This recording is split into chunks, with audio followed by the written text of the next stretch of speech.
Les compagnies aériennes sont fortement exposées à la volatilité des prix du carburant, ce qui affecte directement leur rentabilité. Pour gérer ce risque, de nombreuses compagnies aériennes concluent des contrats à terme avec des fournisseurs de carburant. Par exemple, une compagnie aérienne pourrait convenir en janvier d'acheter du kérosène à 80 $ le baril pour une livraison en juin.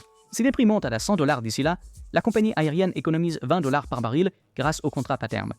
Cette stratégie de couverture basée sur les contrats à terme permet aux entreprises de stabiliser les coûts et de protéger les marges contre les fluctuations de prix inattendues.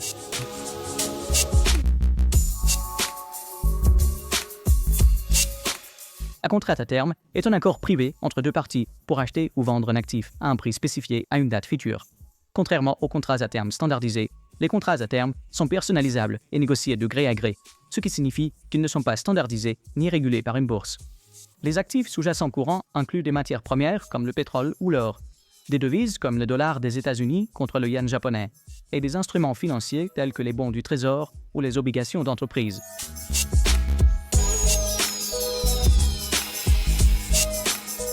Les contrats à terme offrent un haut degré de personnalisation. Des termes de l'accord, y compris la quantité, le prix et la date de règlement, peuvent être adaptés aux besoins spécifiques des deux parties. En général, aucun paiement initial n'est requis au moment de l'initiation du contrat. Cependant, comme les contrats à terme sont réalisés de gré à gré, ils comportent un risque de contrepartie, ce qui signifie qu'il existe un risque de défaillance d'une des parties. De plus, ces contrats sont non transférables, ce qui les rend spécifiques aux contreparties originales impliquées dans l'accord.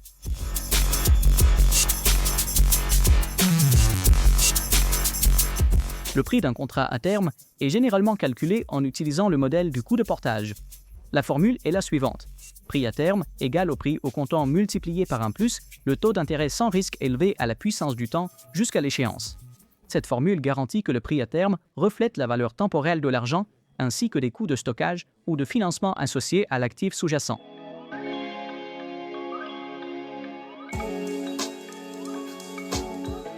Les entreprises peuvent utiliser des contrats à terme pour verrouiller les taux de change lorsqu'elles s'attendent à recevoir de gros paiements en devises étrangères à l'avenir, par exemple dans 3 mois. Les exportateurs et les importateurs utilisent souvent des contrats à terme pour gérer les fluctuations des revenus ou des coûts dus à la volatilité de devises. Les investisseurs peuvent également utiliser des contrats à terme pour prendre des positions longues ou courtes sur des actifs qui ne sont pas facilement négociables sur le marché au comptant. Les producteurs de matières premières, comme les entreprises pétrolières ou céréalières, utilisent des contrats à terme pour garantir des prix prévisibles et assurer des flux de trésorerie futurs plus stables.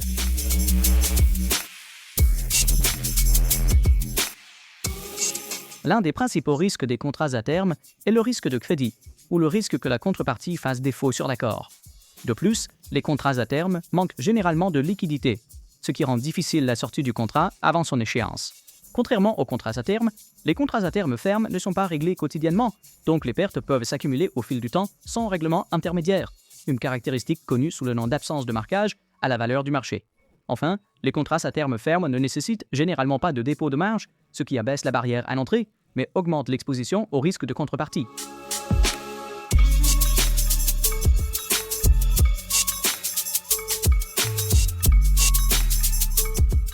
Comprendre ces différences est essentiel lors du choix de l'instrument dérivé approprié pour des fins de couverture ou des stratégies spéculatives.